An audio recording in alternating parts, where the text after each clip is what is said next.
Eh bien, bonjour à tous. Alors, le but de l'exercice d'aujourd'hui est d'apprendre à réaliser un menu déroulant entièrement en HTML et en CSS et sans recourir à aucun autre langage comme le JavaScript par exemple. Et donc voilà déjà le résultat auquel on souhaite parvenir.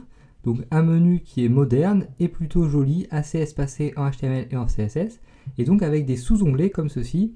Donc un menu déroulant évidemment avec des styles particuliers pour chaque sous-onglet, et donc des sous-onglets qui ne s'affichent que lorsque l'utilisateur passe sa souris sur l'onglet correspondant.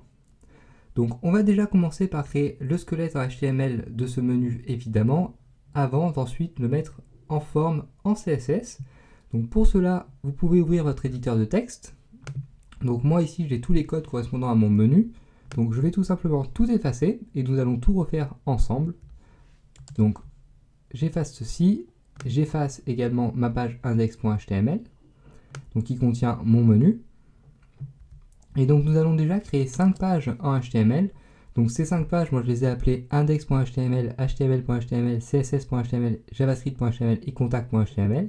Donc une première page index.html qui va contenir évidemment notre menu déroulant et 4 pages donc, qui vont servir de page de destination pour les onglets principaux de notre menu.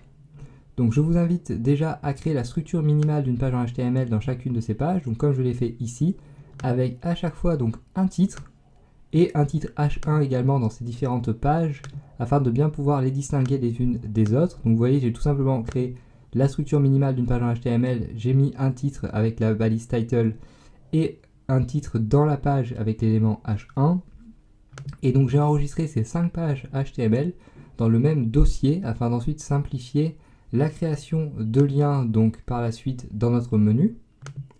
Donc 5 pages HTML plus une page CSS donc que j'ai appelée style.css, que j'ai également enregistré dans le même menu et donc que j'ai lié à ma première page index.html, donc grâce à un élément link ici.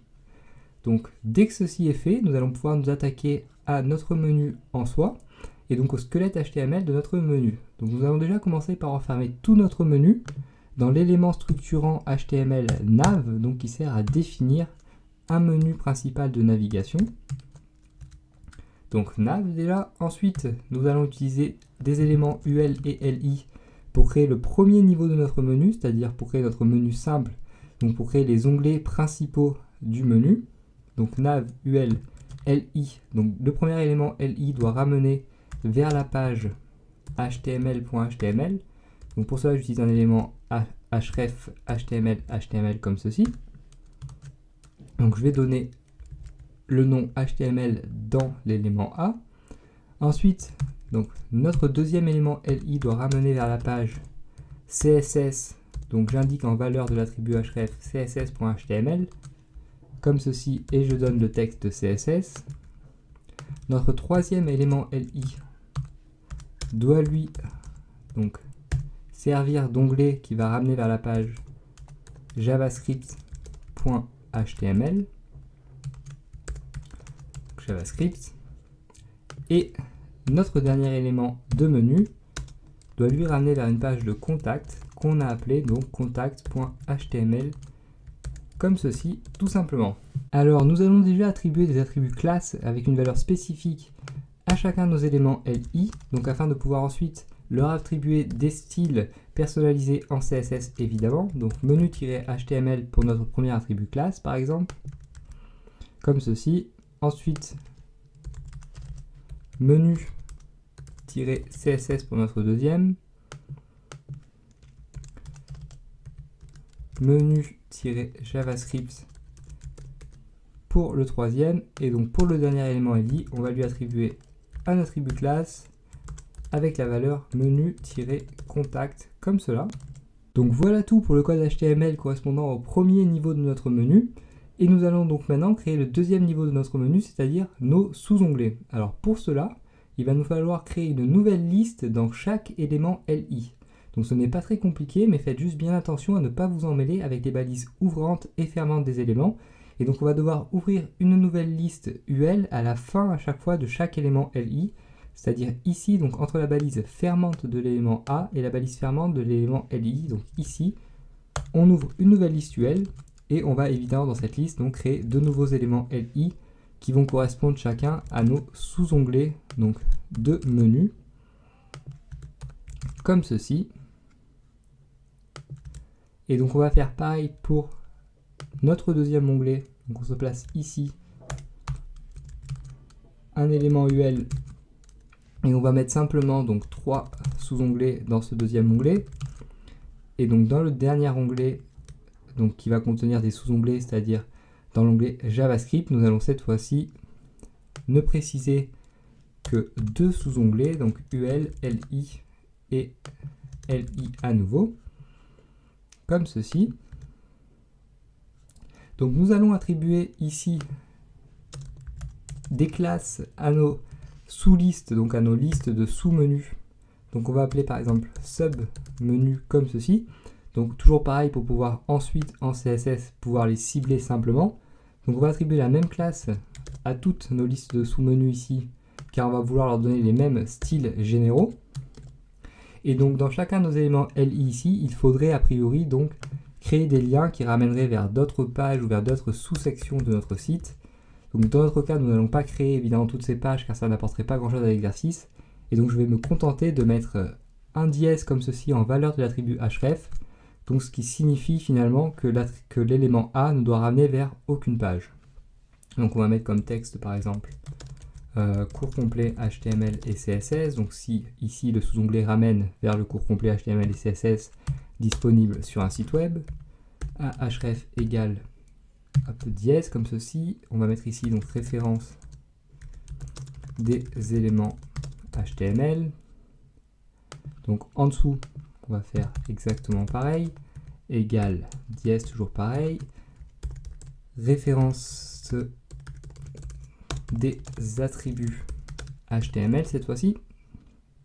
Et donc en dernier sous-onglet, href égale dièse, on va mettre cette fois-ci par exemple exemple et exercice comme cela.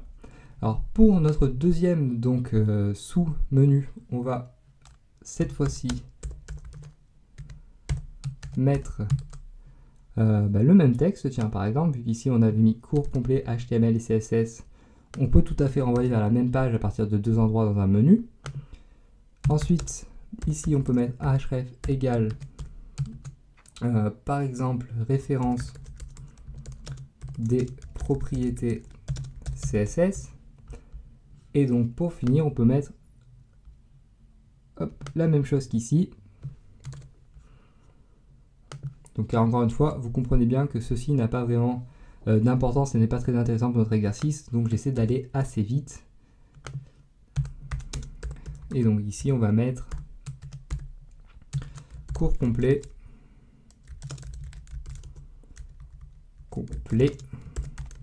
JavaScript comme ceci. Donc on peut déjà enregistrer et afficher ceci. Et donc vous allez voir que notre menu est déjà tout à fait valide d'un point de vue du HTML. C'est un menu qui est tout à fait fonctionnel puisque lorsqu'on clique donc sur HTML par exemple, nous sommes ramenés vers notre page html.html. Lorsqu'on clique vers CSS, nous sommes ramenés vers notre page css.html, etc., etc. Alors évidemment, si on clique sur un sous-onglet ici, nous ne sommes ramenés nulle part puisque nous avons mis un dièse en valeur de l'attribut href et non pas une vraie adresse de page. Et donc vous voyez bien ici, donc on a nos 4 éléments, donc HTML, CSS, JavaScript et contact, qui devraient s'afficher normalement. J'ai dû simplement mal refermer une balise quelque part, je pense. Ouais, j'ai tout simplement pas mis de texte en fait à l'intérieur, donc ça ne peut pas s'afficher correctement, évidemment. Donc nos 4 onglets de menu principaux, donc HTML, CSS, JavaScript et contact. Et nous avons donc nos sous-onglets de menu dans les onglets correspondants. Donc ici 4 sous-onglets pour l'onglet HTML, 3 sous-onglets pour l'onglet CSS et 2 sous-onglets pour l'onglet JavaScript, tout simplement. Et donc ceci en HTML est tout à fait valide et le menu est tout à fait fonctionnel. Mais évidemment, nous allons maintenant le mettre en forme en CSS afin donc que celui-ci ressemble plus à un menu et soit plus agréable pour vos utilisateurs. Alors en CSS, il va s'agir de procéder avec un petit peu de méthode. Nous allons donc tout d'abord nous occuper des styles généraux, puis nous appliquerons les styles particuliers à chaque élément. Donc la première chose que nous allons faire va être déjà d'effectuer un reset CSS des marges intérieures et extérieures des éléments body et de notre menu, donc notre élément UL en soi, car en effet, donc certains navigateurs ajoute automatiquement des marges intérieures et extérieures à ces différents éléments. Et donc nous voulons éviter cela afin d'avoir le même rendu exactement sur tous les navigateurs. Donc on se place dans notre page style.css, on cible déjà notre élément body comme ceci. Donc on a dit margin 2.0 pixel et padding 0 pixel pour effectuer notre reset CSS. Et donc on veut également effectuer le reset CSS donc sur notre élément de menu principal. Alors pour ne cibler que l'élément UL donc, qui correspond à notre menu principal, c'est-à-dire que celui-ci et non pas les éléments UL qui correspondent à nos sous-menus ici, on va utiliser donc, le sélecteur complexe nav chevron comme ceci UL. Donc ceci signifie en fait qu'on cible seulement les éléments UL qui sont des enfants directs de notre élément nav. Et donc nous allons beaucoup réutiliser ce sélecteur dans cet exercice car nous allons en avoir souvent besoin. On va également donc changer la police de notre texte ici. Donc on va être par exemple, admettons, source code pro, Calibri et Serif, comme cela. Donc ensuite, nous allons évidemment enlever les puces devant tous nos éléments LI et mettre les éléments LI de notre première liste UL seulement, côte à côte. Donc pour cela, encore une fois, donc, on va cibler donc nav LI pour cibler tous nos éléments LI. Donc list style type none, ce qui va nous permettre de supprimer les puces devant nos éléments LI. Et ensuite, donc, on va vouloir donc, mettre les éléments LI correspondant seulement à notre menu principal, c'est-à-dire les éléments LI, donc ici, ici, ici et ici simplement, côte à côte. Et donc pour cela, nous allons une nouvelle fois utiliser donc, le sélecteur chevron comme ceci, et on va les faire flotter par exemple, donc nav ul li, hop, comme cela. Donc float .left. Et donc pour le moment donc on veut cacher les sous-onglets donc de notre menu, puisque donc ces sous-onglets ne doivent apparaître que lorsqu'un utilisateur passe sa souris sous l'onglet correspondant. On va donc cibler ces sous-onglets, ici c'est list et pas lict comme ceci. On va donc cibler ces sous-onglets grâce aux classes que nous avions attribuées ici. Donc grâce à la classe submenu, et on va leur appliquer un display none. Donc submenu display .none, et donc cela va cacher par défaut donc les sous-onglets de notre menu, et nous nous occuperons par la suite donc de les faire réapparaître lorsque l'utilisateur passe la souris encore une fois au-dessus de l'onglet correspondant. Donc on peut enregistrer et afficher immédiatement afin de voir un premier résultat. Donc vous voyez bien ici donc que nos onglets correspondant à notre menu sont bien côte à côte et que les sous-onglets ne sont plus visibles. Donc c'est le comportement que l'on souhaitait pour le moment. Alors ensuite, donc, nous allons étirer notre élément nav à 100% de la taille de l'élément body, c'est-à-dire à 100% de la taille de la page. Donc pour cela, on va tout simplement écrire nav width 100%. Et nous allons également donc vouloir changer la couleur de fond de cet élément, donc background color. On va par exemple vouloir la mettre en gris foncé. Donc on va utiliser la valeur 42, 45, 58, comme ceci. Et nous allons également attribuer une position relative aux éléments LI, donc représentant nos onglets principaux, car cela nous sera très utile par la suite pour positionner exactement les sous-onglets sous les onglets.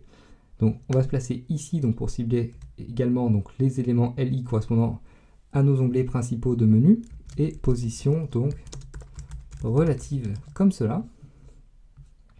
Alors on va également donc, appliquer un clearfix CSS sur notre liste UL principale, tout simplement car vous devez savoir qu'en CSS, donc lorsqu'un élément parent non flottant possède des éléments enfants flottants, le CSS va faire collapser le parent qui va alors avoir une hauteur égale à 0 pixels.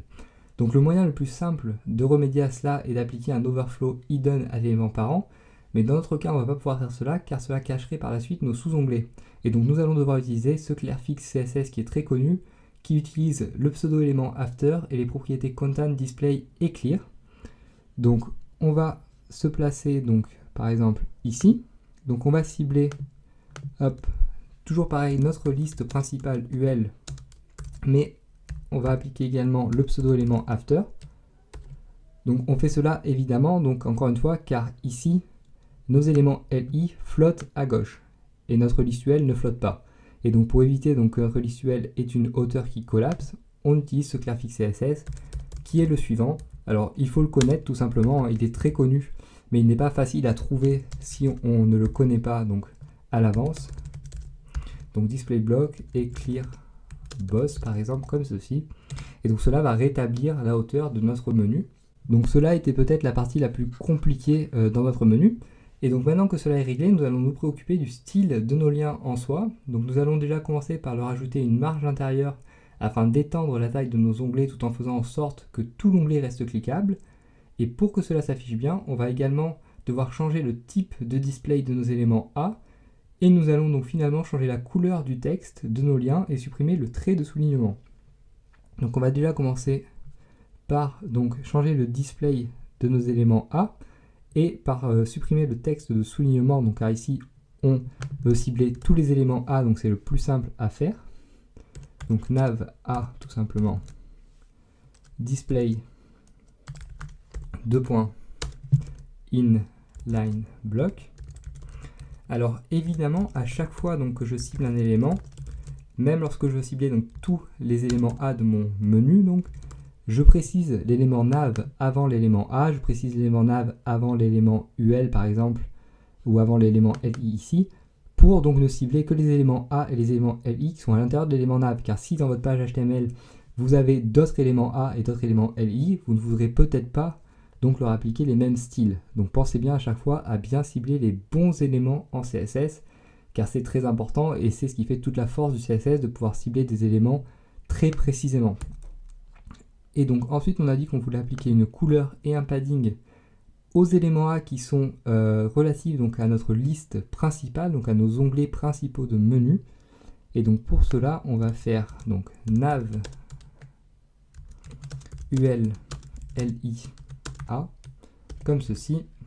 Donc padding 20 pixels, 30 pixels et donc, px et color, donc on va les mettre en blanc puisque notre menu est en gris foncé, donc ça ressortira beaucoup mieux.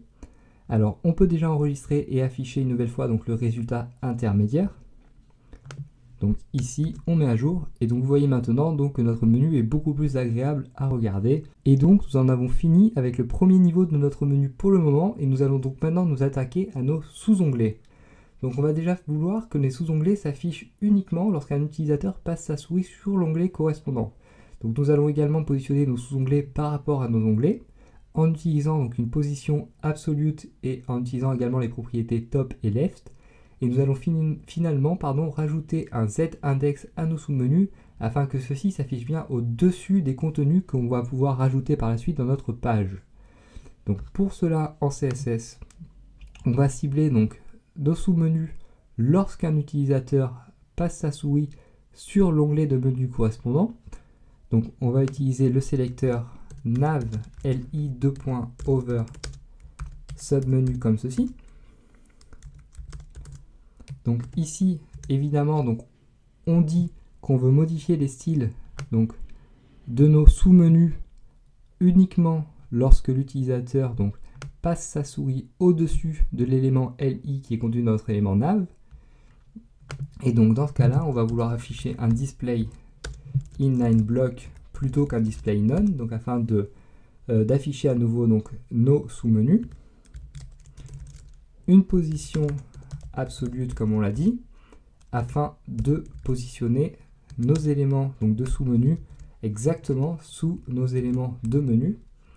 Donc ici c'est inline comme ceci. Donc on met top 100% et left 0 pixel, donc afin que les sous-menus s'affichent bien juste en dessous de nos menus. Un padding à 0 pixel et un z-index important, donc encore une fois pour que nos sous-menus s'affichent bien au-dessus des contenus qu'on va pouvoir ajouter ensuite dans la page. Donc comme ceci déjà. Alors ensuite donc, nous allons nous attaquer aux styles généraux de nos sous-onglets. Alors on va déjà commencer par ajouter une bordure fine entre chaque élément et en même temps nous allons définir une largeur fixe pour nos liens de sous-menu, ajouter une petite marge intérieure, changer la taille et la couleur de l'écriture. Donc on va déjà ajouter la bordure, une bordure basse donc à tous nos éléments de sous-menu. Donc ici, plus la peine de cibler avec LI over, puisque dans tous les cas, par défaut, nos sous-menus ne s'affichent pas. Donc si on ajoute des styles ici, donc ces styles ne seront visibles que lorsque le display est en inline block, c'est-à-dire donc que lorsque, dans tous les cas, l'utilisateur passe sa souris au-dessus de l'onglet de menu correspondant. Donc on va tout simplement écrire submenu LI comme ceci. Donc border bottom. Alors on peut par exemple mettre une bordure de 1 pixel solide et de couleur grise par exemple. Et on va également donc vouloir changer le style de nos liens, donc de sous-menu on a dit. Donc on va leur appliquer un padding de 15 pixels, 30 pixels par exemple. On va changer la taille de l'écriture, donc on va la mettre un petit peu plus petite que la taille par défaut. Donc par exemple on peut mettre 13 pixels. On va également changer la couleur. Donc color, on va mettre quelque chose comme 2,2, 2,5, 3,8 par exemple. Ce qui va nous donner du gris foncé évidemment. Et on va leur appliquer donc également une taille fixe, donc de 270 pixels. Ce qui devrait être largement suffisant pour que tout s'affiche bien. Alors on enregistre et on affiche. Donc on met à jour. Et donc ici, apparemment ça fonctionne pas comme je le voulais. J'ai dû faire une erreur quelque part, je pense encore. Hop. Ouais, donc ici j'ai mis sub menu, j'ai inversé le M et le E, donc forcément ça ne peut pas marcher une nouvelle fois. Donc lorsque vous voyez qu'il y a des erreurs comme ceci en CSS, ne paniquez pas, regardez juste le code que vous venez d'écrire et cherchez tout simplement si vous n'avez pas inversé les lettres, si vous n'avez pas oublié un point virgule, etc. etc. C'est normalement assez simple à résoudre. Donc on enregistre, on affiche cette fois-ci, tout devrait bien s'afficher. Et donc vous voyez bien maintenant, donc on a bien nos sous-onglets qui sont bien juste sous nos onglets. Donc l'écriture est bien gris foncé avec une bordure base de 1 pixel et donc une taille fixe de 270 pixels de large. Donc il ne nous reste maintenant plus qu'à effectuer un dernier travail d'habillage en attribuant des styles spécifiques à chaque onglet et à chaque sous-menu. Donc je vous propose donc d'afficher une bordure haute d'une couleur différente pour chaque onglet de notre menu et cette bordure ne devra apparaître qu'au survol de la souris. Et nous allons également rajouter une couleur de fond pour chacun de nos onglets qui apparaîtra en semi-transparence afin de ne pas gêner la lecture évidemment de nos visiteurs. Donc pour cela en CSS, on va tout simplement utiliser les classes donc spécifiques que nous avions mises ici. Donc la classe menu HTML, menu CSS, menu JavaScript et menu contact. Donc on se place ici par exemple. Donc menu-html, donc 2.over puisqu'on veut appliquer un style spécifique lorsque l'utilisateur passe sa souris sur l'onglet correspondant. Donc border top, on a dit une grande bordure haute, 5 pixels solide, et on va la mettre rouge-orange, donc avec E4, 4, D26 comme ceci. On va également appliquer donc une couleur de fond en semi-transparence de la même couleur donc que hop, notre bordure. 228, 77, 38 et 0.15 comme ceci. Et donc on va faire exactement pareil pour nos autres onglets de menu. Donc menu-css2.over. Alors border-top 2.5 pixels solide. Cette fois-ci on va la vouloir en bleu. Donc bébé comme ceci. Une couleur de fond toujours pareil en semi-transparence et relative à la couleur de notre bordure. Donc 000, 112, 192 et 0.15 en opacité. Pour notre onglet donc menant vers notre page JavaScript, on va vouloir appliquer une bordure d'une couleur jaune. Border-top 5 pixels solide, et donc cette fois-ci on va mettre F1 DC 4F par exemple, une couleur de fond RGBA donc avec en valeur 241, 211, 79 et 0.15 comme cela. Et donc nous n'avons plus qu'à régler la couleur de notre onglet contact. Donc menu-contact, over. Border top, on va mettre cette fois-ci du gris. Donc on va mettre par exemple 5 pixels solide BBB. Et en background color, on va mettre donc RGBA 220, 220, 220 et toujours 0,15 évidemment, afin d'avoir un menu quand même un petit peu homogène. Donc on enregistre et on affiche immédiatement. Et donc vous voyez bien maintenant qu'on a à chaque fois donc une couleur de fond en semi-transparence et une bordure top d'une hauteur de 5 pixels. Alors ici on a un problème, c'est que vous voyez que à chaque fois donc on passe sur un onglet, notre menu se décale et l'écriture de l'onglet se décale. Alors cela est dû à la bordure, donc vous voyez que le menu grandit de la taille de la bordure et l'écriture se décale également de la taille de la bordure. Donc pour contrebalancer cet effet de bordure, nous allons tout simplement modifier le padding de l'élément lorsque donc l'utilisateur passe sa souris dessus, puisque rappelez-vous que par défaut nous avions mis un padding donc de 20 pixels ici, donc 20 pixels de haut et 30 pixels donc de large, mais ça ne nous intéresse pas. Et donc nous allons tout simplement réduire le padding lorsqu'un utilisateur passe sa souris sur un élément de la hauteur de la bordure, afin que donc le padding plus la bordure soit égal à 20 pixels. Donc pour cela, on va cibler donc nav ul. Donc toujours pareil, notre élément A, mais cette fois-ci lorsque l'utilisateur passe sa souris sur l'onglet correspondant. Et donc on va modifier le padding comme je vous l'ai dit de 5 pixels, donc on va mettre 15 pixels cette fois-ci, et on va être obligé donc d'écrire les 4 notations car on veut toujours que le padding bas soit le même, donc soit un padding de 20 pixels. Et donc ici donc on va avoir un padding de 15 pixels plus la bordure de 5 pixels lorsque l'utilisateur passe sa souris dessus, ce qui va correspondre à 20 pixels, et donc ça ne va faire aucun décalage avec la valeur par défaut, comme vous allez le voir maintenant. Donc vous voyez ici que notre menu ne bouge plus, et c'est ce qu'on voulait. Donc il ne nous reste plus maintenant qu'à ajouter de la couleur à nos sous-onglets. Alors nous allons ajouter 2 nuances de couleurs différentes selon que l'utilisateur passe sa souris sur un élément en question ou pas. Donc lorsque l'utilisateur passe sa souris sur un élément, on veut que la couleur de fond soit plus foncée, et on veut également changer la couleur de l'écriture de nos liens ainsi que le poids de la police. Donc on va retourner à nouveau en CSS. Donc tant que l'utilisateur ne passe pas sa souris sur le sous-onglet en question, on va vouloir donc une couleur de fond un peu plus claire, et donc on va tout simplement réutiliser plus ou moins les mêmes styles que ce que nous avions défini ici, évidemment donc. Donc on va tout simplement cibler menu html.submenu comme ceci. On peut éventuellement donc utiliser une couleur très proche de la couleur que nous avions utilisée donc dans notre background color pour nos onglets ici, et donc cette fois-ci sans l'effet de transparence. On va mettre par exemple 230 140 en dessous, donc pour menu-css donc .submenu, on va utiliser une background color de .rgb de cette fois-ci par exemple 000 160 et donc 240 comme ceci. Et donc pour notre troisième donc sous-menu, puisque je vous rappelle donc que notre onglet contact ne possède pas de sous-onglet, donc javascript .submenu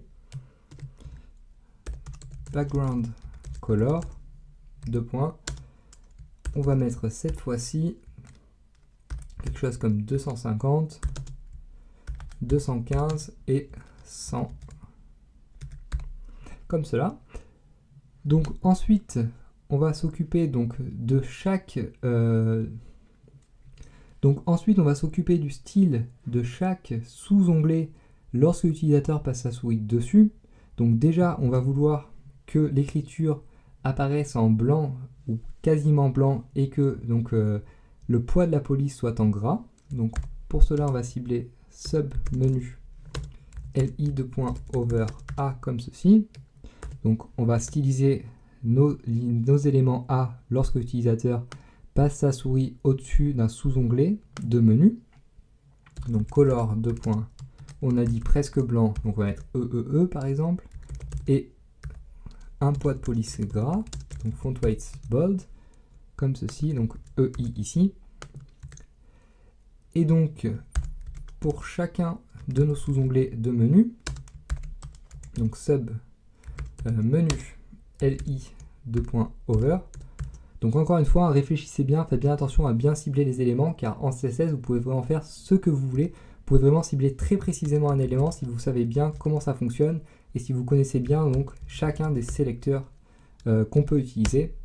Donc faites bien attention à ce point-là. Donc ici, nous ciblons évidemment nos éléments LI lorsque l'utilisateur passe sa souris sur l'élément LI de nos sous-menus. Donc RGB, on va mettre par exemple 210, 77, 60. Ici, donc menu-css.sub menu li .over. On va mettre donc background color RGB. Cette fois-ci, on va mettre donc 000, 115 et 200 par exemple. Et donc, pour finir, menu-javascript.submenu li .over, background color .rgb 200, 165 et 75 comme ceci. On enregistre et on va donc afficher cette fois-ci le résultat final. Donc on met à jour la page. Et donc vous voyez bien maintenant donc, que nos sous-menus ont un style spécifique à chaque fois. Donc rouge-orange ici, bleu et jaune ici, donc d'une couleur qui est très proche de celle de notre bordure. Et lorsqu'on passe donc dans un sous-onglet à chaque fois, vous voyez que le sous-onglet adopte un style différent, donc une écriture avec un poids gras, quasiment blanche, et donc le sous-onglet en question est un petit peu plus foncé, a une couleur de fond plus foncée. Et donc nous venons de créer un menu déroulant parfaitement fonctionnel et moderne uniquement en utilisant le HTML et le CSS. Alors vous pouvez ensuite évidemment modifier à loisir les couleurs de ce menu ou des styles plus généraux afin de le styliser à votre convenance. Et donc la seule chose qui pourrait manquer à ce menu serait un aspect responsive, donc aspect responsive que nous n'allons pas travailler pour le moment. Donc pour le moment, amusez-vous bien avec ce menu donc, et moi je vous dis à bientôt.